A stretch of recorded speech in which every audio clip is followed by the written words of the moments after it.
A warm welcome back and to the second session in this two-day event called Bold Buildings, hosted by Smart City Sweden. And this session is called Implementing Wood, Municipal Strategies. My name is Susanne Rudenstam. I'm the Managing Director for the Swedish Wood Building Council, representing the wood building industry.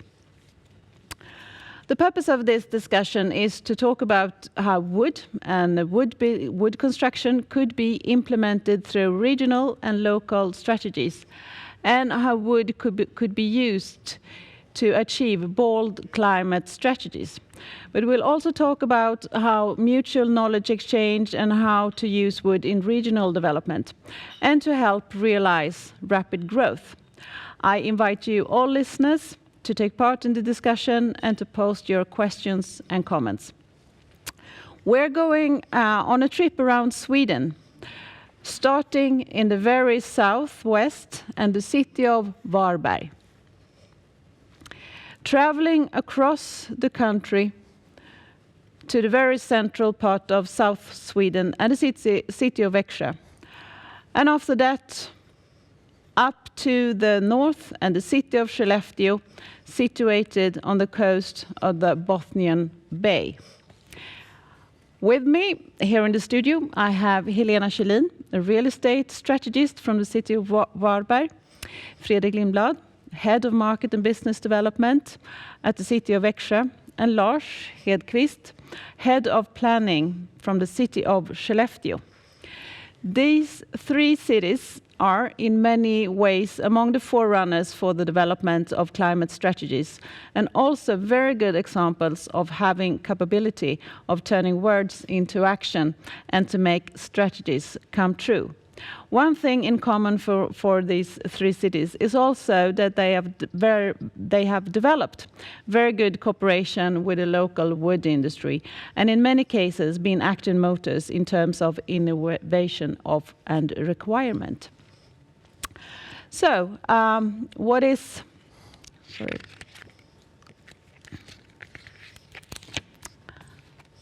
Stick together. Helena, could you please give us a short description of Varberg and whereabout it's situated and how big it is?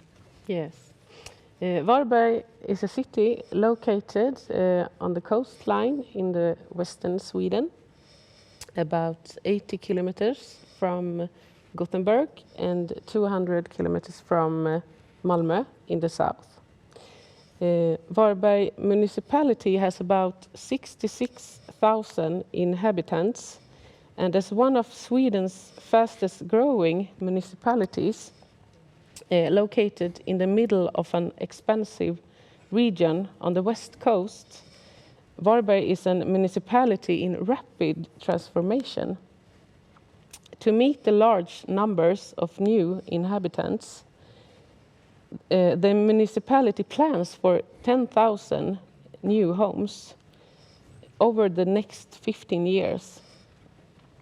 In addition, major infrastructure investments are underway, such as expansion of the West Coast Line and a strong community where around 350 new companies start up each year. That's Varberg. That's Varberg. Have you also been affected by the pandemic, the last year, the recent year?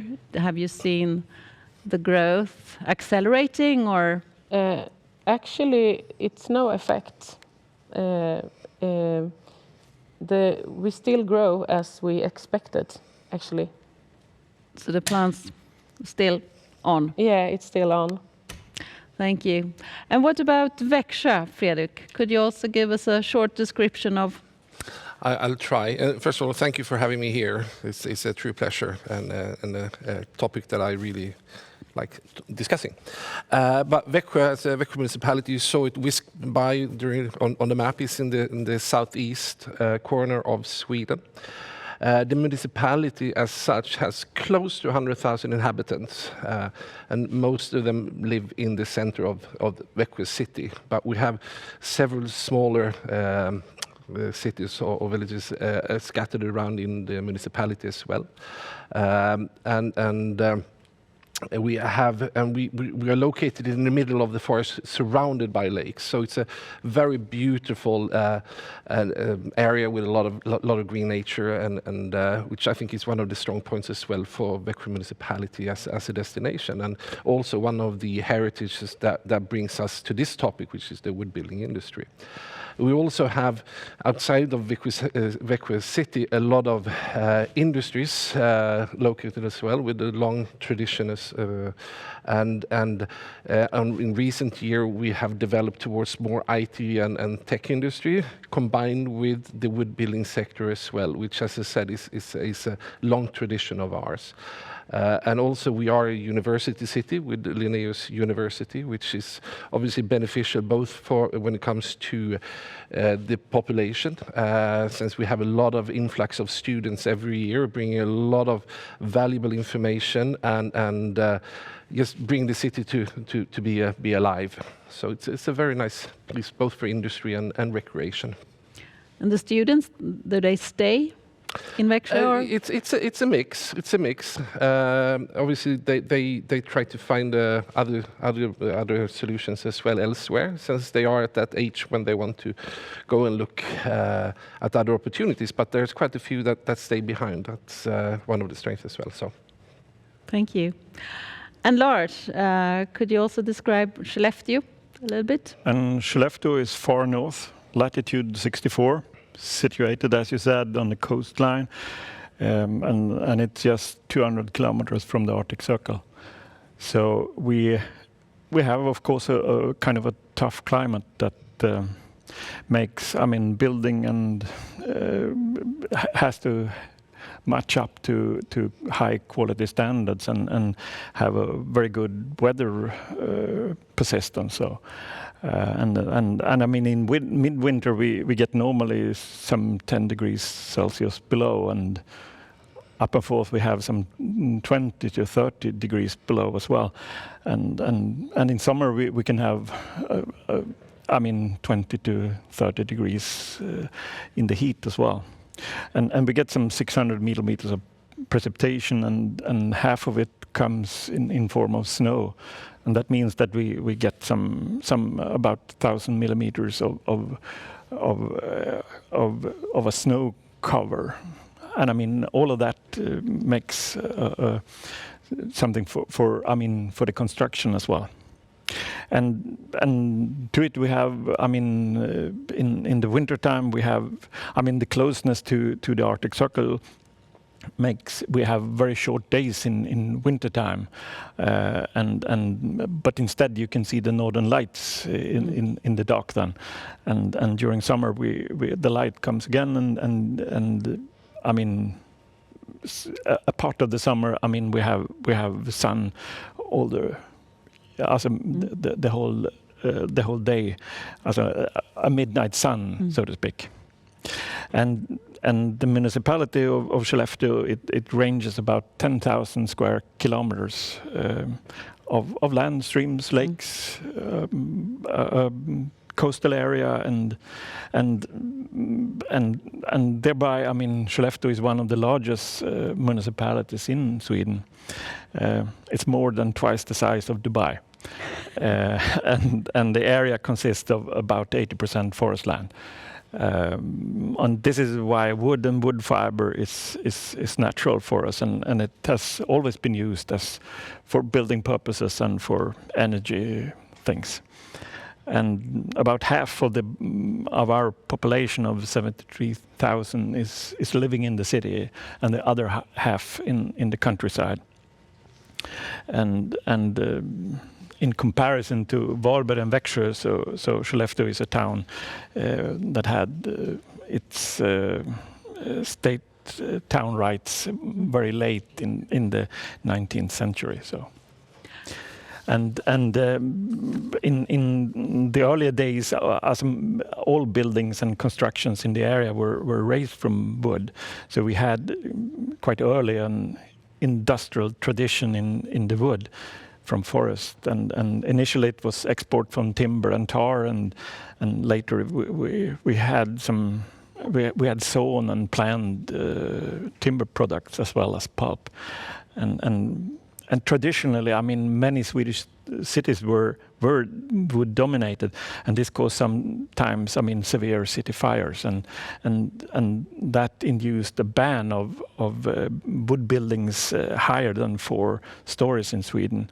But new technology with massive wood and laminated wood and set a complete turn, and there were new rules, and now, I mean, we have a technology that makes, I mean, wood houses are more safe and fire resistant and many other materials, so to speak.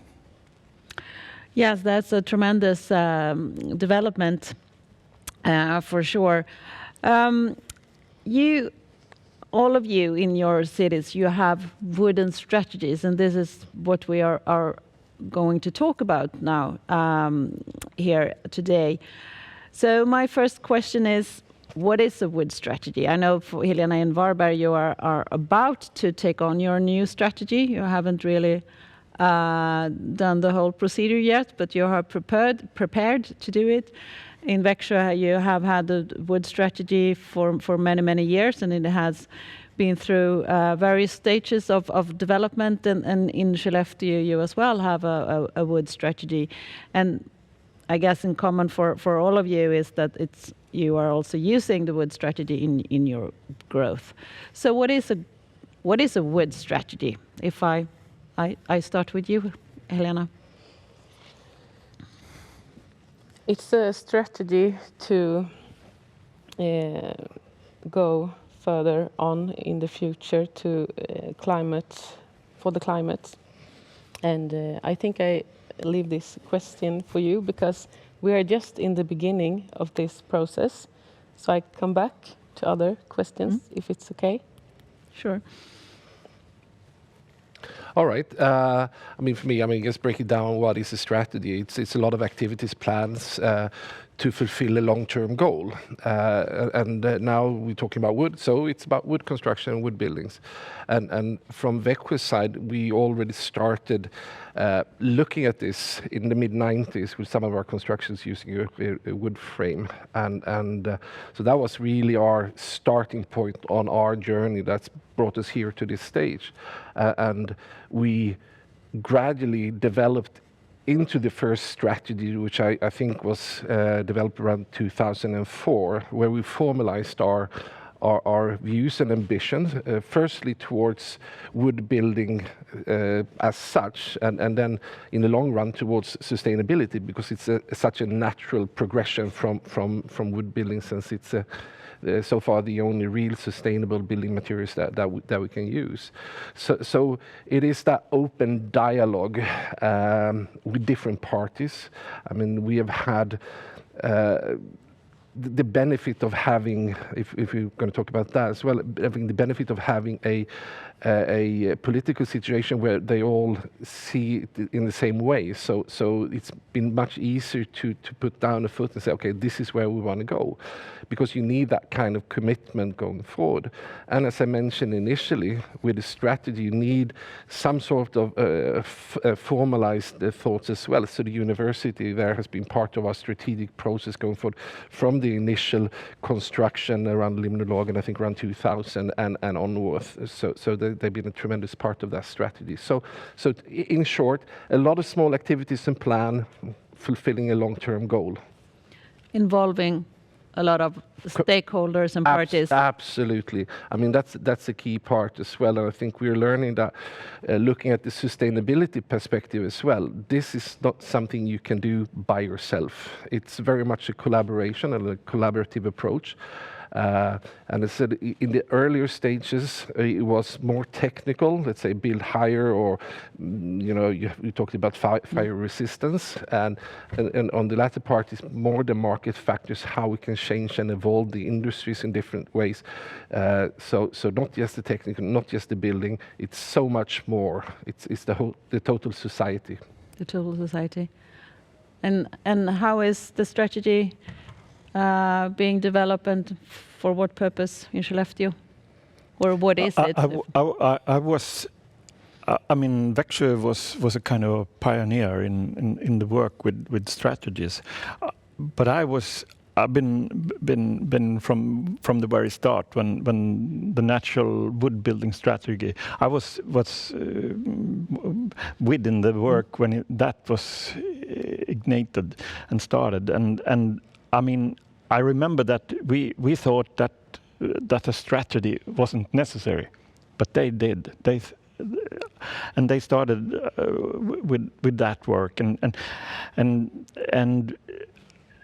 I would say that every society needs guidance. Every society needs rules and for its inhabitants, and a wood strategy is a document to tell investors, developers, and residents that it's a kind of a local direction. And wood is a clean, natural material. It's renewable. It's light. It's alive. It's easy to handle and to adopt. And a wood, I mean, a wood building strategy tells the municipality builders in a city to always make a tryout on wood material before choosing otherwise, and to get and for us, it has been very successful. It really has worked, and we have also to get the land allocation in Skellefteå, you have to learn to use wood, and use wood is always favorable to get started in Skellefteå. It is never a total obligation though, but you really will be told by the city and municipality that we consider wood to be the best material to use for building in the city. And I remember, I mean, the politics debated this kind of much, because in the beginning there was an argument about that it made market limitations and it should also cause higher costs for different investors. So it was absolutely like that when in the beginning, but I believe that things has changed, and I mean with new design, with problem solution, as for example noise from footsteps and stabilization, and this together with new industrial techniques and new machinery has made also wood buildings more and more competitive in the market. So today the local idea of the wood building strategy is kind of a natural part. It isn't a big discussion though in Skellefteå. And the wood building strategy have given us in Skellefteå a lot of houses, bridges, car parks, shopping malls, gyms, hotels, office buildings, football halls, schools, and seniors' home. So we have a big variety of different buildings, and nowadays more than half of what is built comes from wood. And now investors and developers basically are aligned with that one should use wood in Skellefteå, and of course. Would have had limitations, and many in the business has believed that those should continue to limit this development, but ongoing technical improvements has made wood very competitive in I would say every aspect today. So your wood strategy has also proven to be a part of the innovation process and to develop new systems. Yes. And yes, I would say so, and I mean. For me, it's a success as Skellefteå is aiming for a very strong local growth, an increase in the population. I'm working with planning. We have a new goal of increasing the population with 25% until 2030. And direction to do it is sustainability and with wood and green energy. So I believe that this wood building strategy has played an important role in our development. Interesting, thank you. You in Varberg, Helena, you're about to take on your new strategy. You have been working with it, you have been preparing, and now you're about to launch it or to approve it, first of all. What are you looking for? What is the main objective with this new strategy? That's why I wanted you to speak before me, because we are just in the beginning of this process to compare with you, and I want to say thank you to Växjö and Skellefteå, because we can take a part of your experience and the work and the successful work, I would say. So, but for Varberg, it is a journey. And I can say it has been important that everyone has been involved from the start in this process, for the ensuring to be right and for everyone to understand the purpose of the strategy. That the politics has been informed along the way, so that the content of the strategy is known when it's ultimately decided by the politics. In Varberg, politicians actively participated in the process work during the design of the strategy, which we believe is a good way to engage and increase the knowledge of decision makers. So that's where we are right now with the strategy. In December, we have the decision at the highest level at the politics. So I keep my Fingers crossed. Yeah. Do you also have had any involvement by the industry, the wood industry, or other industry? Yeah, we have Södercell and Derome companies, big companies in the municipality in Varberg. They have been following the whole process, and also the academy. And I should say, I think they wait for us, actually, because they are so long in front of us and wait for the municipality to take this step. So it's really exciting to do this. How do you look upon climate goals? When you perhaps started, Fredrik, in Växjö quite some years ago now, the discussion on climate or the need for decreasing climate impact from construction sector wasn't there. We talked about good environment, etc., and there was an encouragement on a greener society, but it was not really as discussed as much as it is now, and as we all know, the COP26 is going on right now. So the discussion on climate, has that affected the wood strategy?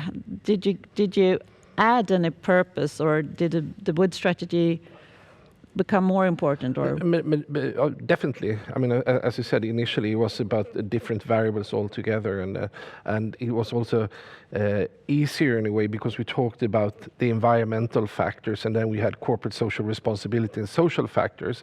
Now everything is lumped together under the UN Sustainability Development Goals. So there's so many other variables going into it that the municipality has to answer for or to. And as such, then Växjö has developed their sustainability goals to 2030 with 5 primary goals looking into it.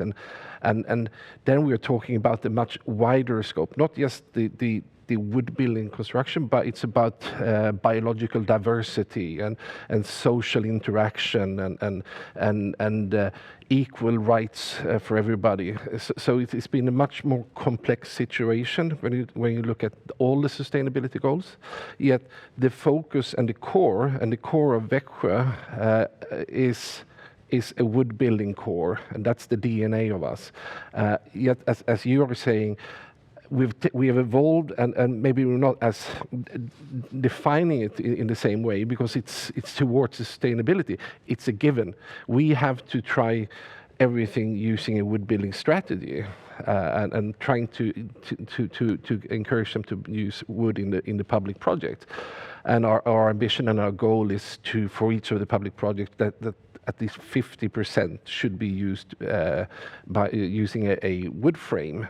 So and in a way, that's the key for success as well. Putting these tangible goals on paper and actually having a possibility to following it up. Do you measure them? Absolutely. Absolutely. On year or? On an annual basis, and then on a rolling annual basis as well. And then we are getting a much more stringent requirement as well. And this is difficult. It's one thing to measure the amount of buildings being used. Then you can debate, okay, the amount of square meter using wood frame, is that a factor? Because now we're talking of absolute buildings. If you're then talking about circularity and sustainability, how do you measure that?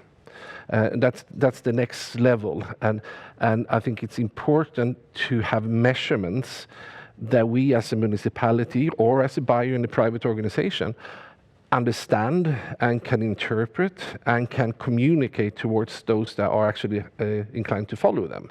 So we have a challenge, I think, in front of us as well when it comes to that. But I think it's a key factor. Do you also measure your goals in Skellefteå, Lars? Yeah, we do that. Of course. On annual basis? Yeah. So, I mean, building cities is not only about the number of housing that you manage to build. It's really about also have the attractiveness to be able to build a good city with building that lasts over time and able to attract new citizens. How does your is the wood strategy at all important in terms of attractivity? For us, definitely. I think it's the aesthetics of the buildings plays a big part. And since, as you were saying as well, one of the key factors that's been successful for us has been the land allocation competitions and so forth, which has brought forward some beautiful aesthetic designs of the buildings. So they look very nice. I think so. From that point of view, definitely. Then there's another debate. Does the residents know and appreciate the same thing? Because in a way, we're talking about, is it equally expensive as a concrete building or not? Then we can debate that. But if you then add on the competition to be the winner on a subjective basis, then that might be a premium to itself. So does the residents understand they live in a wood building? Do they appreciate that? So do we have that correlation between the three groups? You know, those doing the research, the public organization and the private organization constructing the buildings. So creating that awareness and understanding. Is the wood building strategy, has it also been important to attract builders and developers to come to your respective city to build? I wouldn't say in the beginning, but it has come to be. I mean, as I remember, this wasn't really the environmental thing in the beginning. It was the industrial thing to create more jobs in the industry. We had a lot of wood industry that had problems at this time, and I mean, this environmental thing has come in. I mean, sustainability wasn't that big of a question 10 to 15 years ago, but it has come to be. And I mean time has proven that it is that. So we are kind of amazed that we did something that has proven to be much more attractive that we didn't think in the beginning.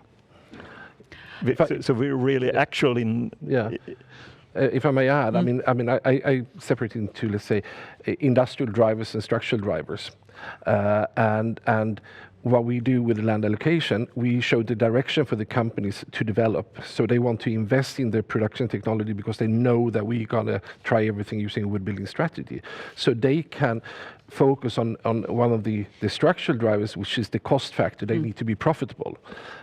So by doing that, having the commitment from us, officially, they can focus on getting economies of scale, and then you get a more streamlined and more cost-efficient production process, which benefit the end consumer as well.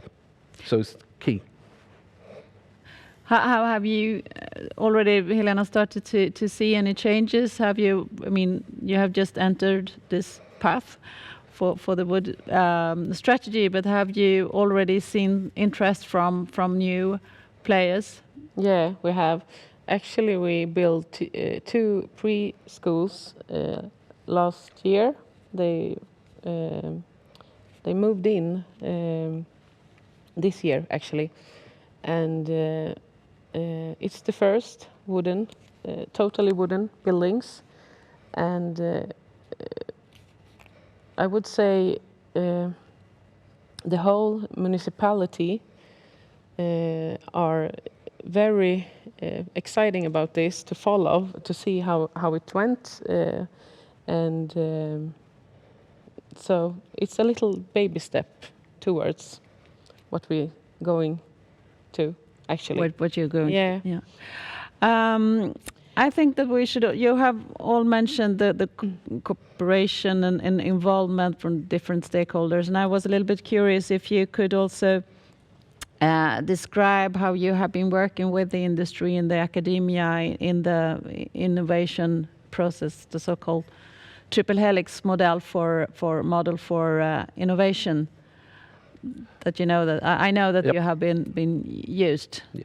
No, and I think that we all obviously work within that kind of framework, and the cooperation between the public and private sectors and academia has been very, very important from the get-go, and that's created the understanding how to build using wood and transferring that understanding and knowledge to those who actually procure the buildings, because that's been a big issue during this journey as well. That a lot of municipalities and other organizations, they don't understand what wood is all about. I mean, when I started, there was this kind of illusion that a wood building was a red building with white corners, and that was it. And in essence, you don't understand. You can't see the difference if you don't look really in detail as a layperson. So this has been a key factor, and as I explained previously, that's been the key driver to get the costs and economies of scale for the industry. I think going forward, it's so much about focusing on the industry's possibilities and how they can adjust and develop their business models supporting it, because they need to be profitable, and then use the academia and the public organizations as support and as the vehicle to reach even further. I guess you also in Skellefteå have this both custom and the way of working jointly. Yeah, of course, and I mean the university and the science and the RISE and this research institutes are very important for us, in particular, and as we said, we've been kind of pioneers and took forward this work, and that the both municipalities of us has taken the lead and put together the academia and the local industry, and called for workshops and work together and have certain topics and aspects of it, and put that all together, and then, I mean, make a proposal of it together and put it out for public referral and the industry, and so to and then set it up in the city council. All three of you, meaning your cities, have been, I would say, very generous also when it comes to knowledge sharing throughout Sweden, through the network of interested municipalities throughout Sweden that has had a lot of questions, I guess, on wood construction and where to start and so on. How do you look upon that, the knowledge transfer? Do you also gain something back when you are involved in this networks, asking so much? I know that both of you have a lot of visitors coming to both Växjö and Skellefteå to look and feel and listen and learn. I mean, definitely. I mean, we just talked prior to this about you being in Växjö and looking at our solutions, and I think that's the key. As with circularity and sustainability, we can't do this by ourselves. We need to look at the greater good, at the greater good for everybody. So it's important to share. But as you said, we get equal amount of information back. It's very easy to just get focusing on what you do, because there's a lot of people, companies, municipalities coming and listen to you, but you should never stop learning. There's always something new happening around the world, and that's really important to have these kind of platforms to share information. I guess, Lars, with that we also have to mention that in Skellefteå you just inaugurated the building that now is the tallest or biggest wooden building in the world. The cultural center, Sara, 84 meters tall. And it's just finalized. How did you have the courage to go from? It has been a long idea. I mean, I did talk with a politician that started the questions in the politics in Skellefteå, 1995, and now it's finalized. And I remember we did make a tryout some 15 years ago. We gave the question to RISE or SP Trätek, as it was called, and to make a challenge for construction of a 20-store building, and they came to the conclusion it had to be shaped like a pyramid to be stable. But this house, as you're telling us, it is rectangular. It stands vertically, and it's 20 stores, and it's wood. And that is, I mean, a real big technical breakthrough for wood. Yes, indeed. We will actually have a presentation later on of the cultural building, but I think also the knowledge and determination around it. It's actually time to soon go to Dubai and learn whether there are any questions from the audience that are with us in the forest in Dubai. But before that, I would just ask you very shortly, are there any key success factors for knowledge sharing that you very shortly could give us, if you have any tips or tricks for? I think you said it. It's about sharing. That's the key with knowledge sharing. You need to share the information in order to get something back. That's it. And I mean, of course, there is more to learn about wood. I mean, it's a complex material, and it has many ways of using it, and there's of course a lot of technology to find out. Thank you. I think to involve the politics from the beginning has been a success for Varberg, and Växjö, thanks for sharing. We had a great day in Växjö, and I would also like to say I would like to put some more highlights to the social sustainability, which those aspects linked to wood construction.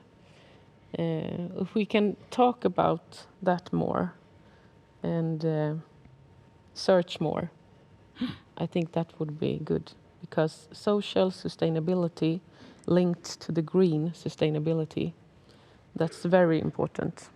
and I think those two words really belong to each other as well. Thanks. So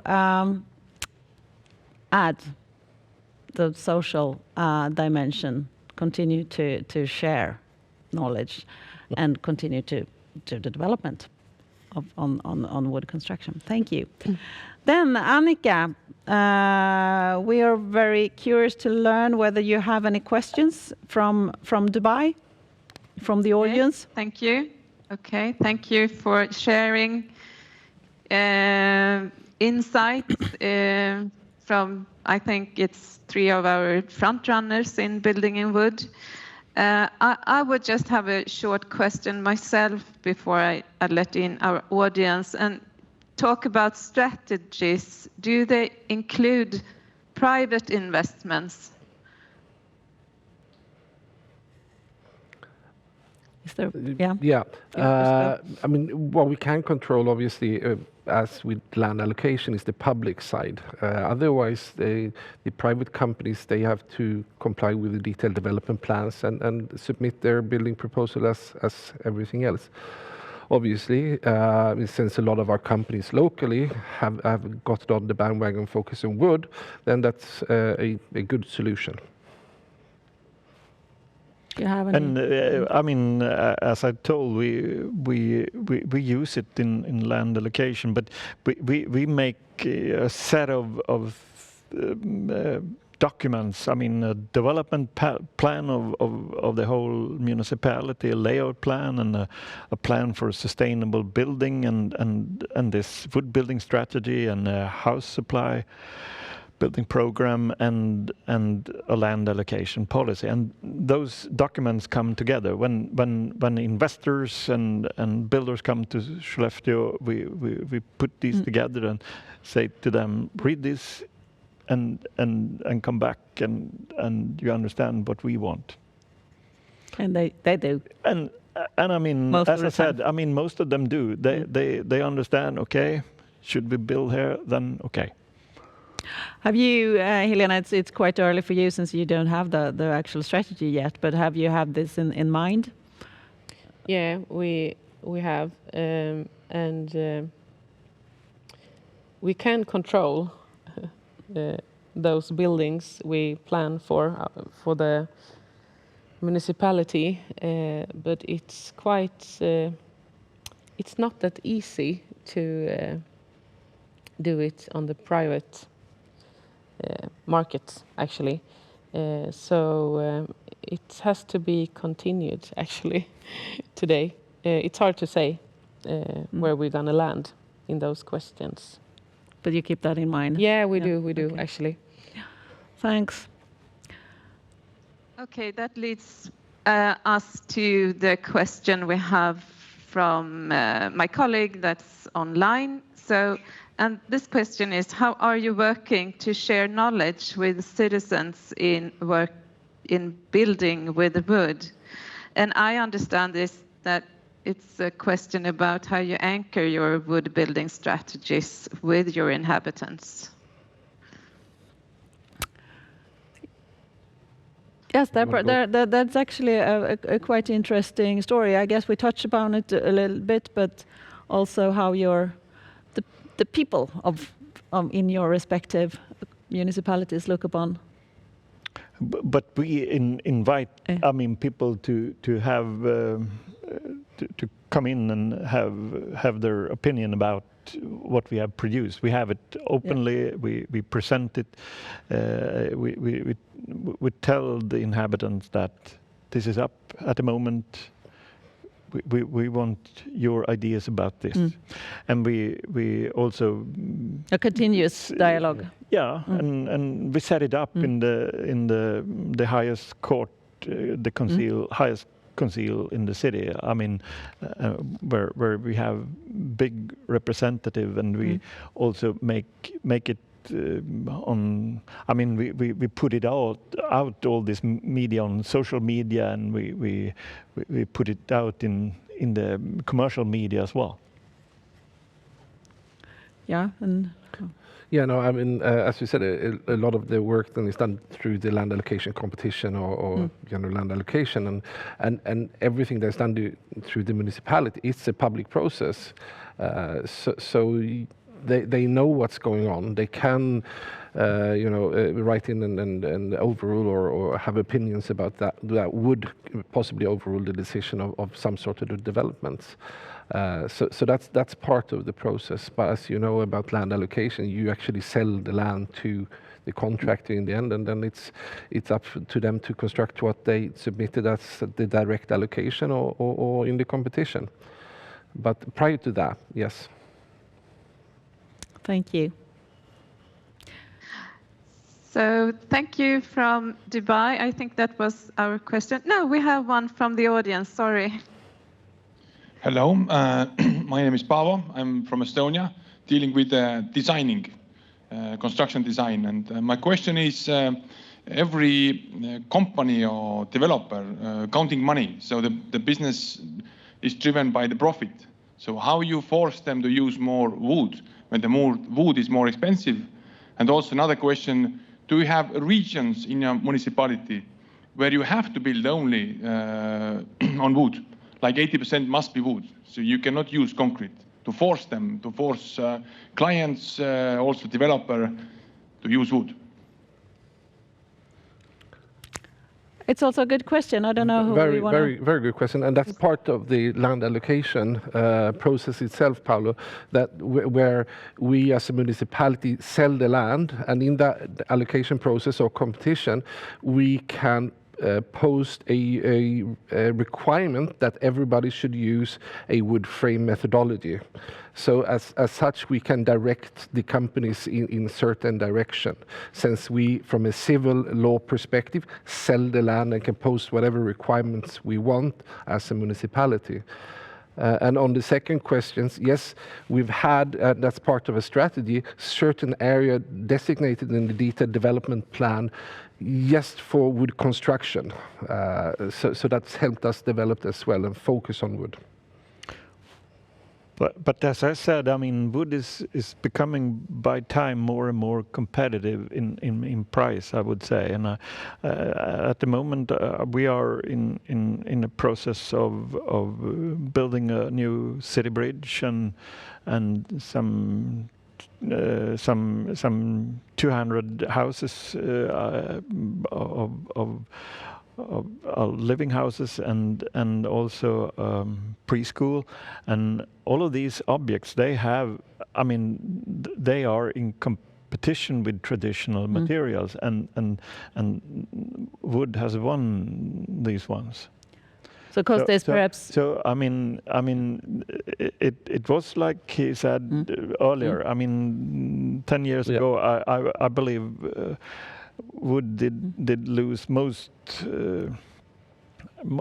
objects, but today I think I would say that wood has become more and more competitive, and now it comes really equal. I would say that's my. And I think that's why. Sorry. No.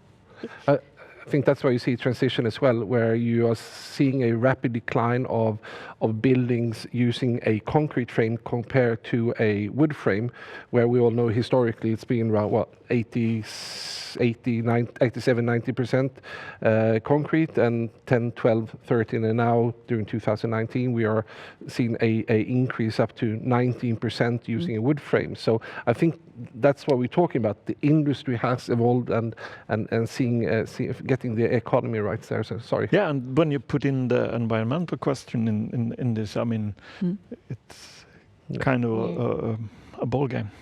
And the two preschools we built last year in Varberg, those two won the competition. It was the cheapest, actually. And so traditional buildings doesn't have to be the best option to build cheaper. So I think it's important to remember that it doesn't have to be like it was. The wood is more expensive because that's what we thought still. So when the cost is even out, when the knowledge is growing, and the market is also growing. Yeah. So we have more competition. Yeah. Interesting. Thank you. I guess that was your questions from Dubai, Annika. Yes, thank you for your answers. Thank you for posting them. And I actually have a question in my chat here, and that's to you, Helena. Since you are in the beginning of your journey in wood construction, how do you think Varberg will look in 10 years? Only buildings, wooden buildings. No. I think we have implemented the strategy and successful, I hope. And I think the politics are very ready to go for it now. And therefore, we have them with us. I think we have built those, we talked about 10,000 new homes during the next 15 years. I think we can see a lot of wooden buildings in those areas, actually. And those municipality services as come with new homes as well. So I'm really excited to see what this run for. You have really exciting times ahead of you, all of you. You're going to build a lot in order to make sure that all those new inhabitants will have a roof over their heads and of course also all the other service needed. So building that much, but also decreasing climate impact. That's the quest. I was actually having one more question. That was, were there any surprises? Have there been any surprises that you didn't think of beforehand when starting to develop these wooden strategies? Have you gotten anything extra out from it, or was there anything that came out that you didn't plan for?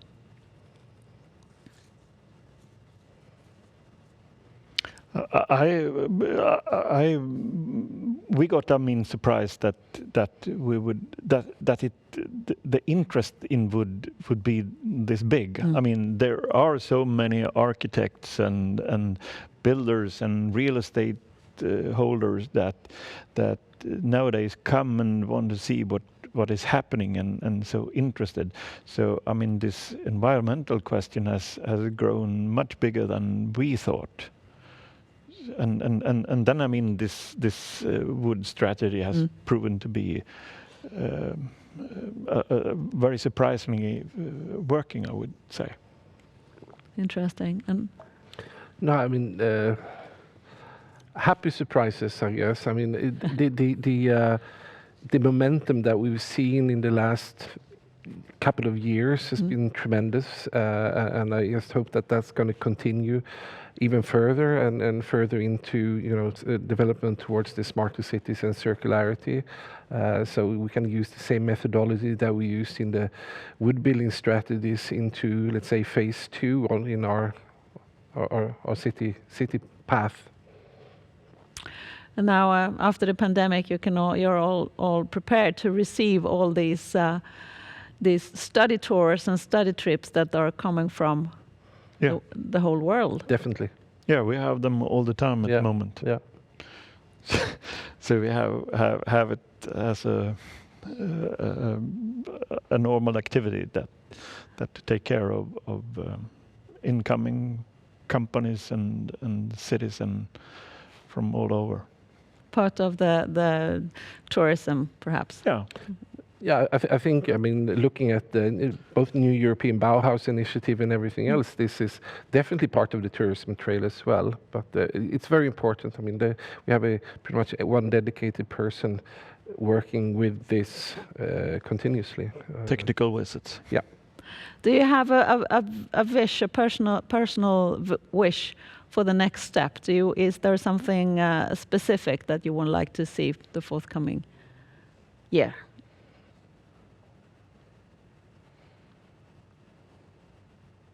Is there any? I'm hoping mostly that this started development will be ongoing. Yeah. I'm completely satisfied with what is happening around us at the moment. I mean, we have such much development of the municipality, of the techniques, of this environmental thing. I think we are very balanced at the moment. And I'm going to be really boring. I really would like to see circularity and measurable circularity in the same way that we see wood building, because I think circular market models and circular economies and circularity in the building process is what we have to work with, and it's really difficult to measure and quantify. So if we can do that, I think that's the next step as well. That's the next step, yeah. Helena, do you have something that you wish for in your development? Not that vision thinking for me right here, but next step is to get the strategy adopted and to start implemented the strategy is my biggest wish. So I hope next year we're on the way. So, yeah. Good. Yeah. So by that, we actually have to stop. So thank you very much, Lars, Fredrik, Helena, for taking part in this discussion. Thank you, all that have been listening, and all of you in Dubai. And join us again after a short break. Thank you, and bye.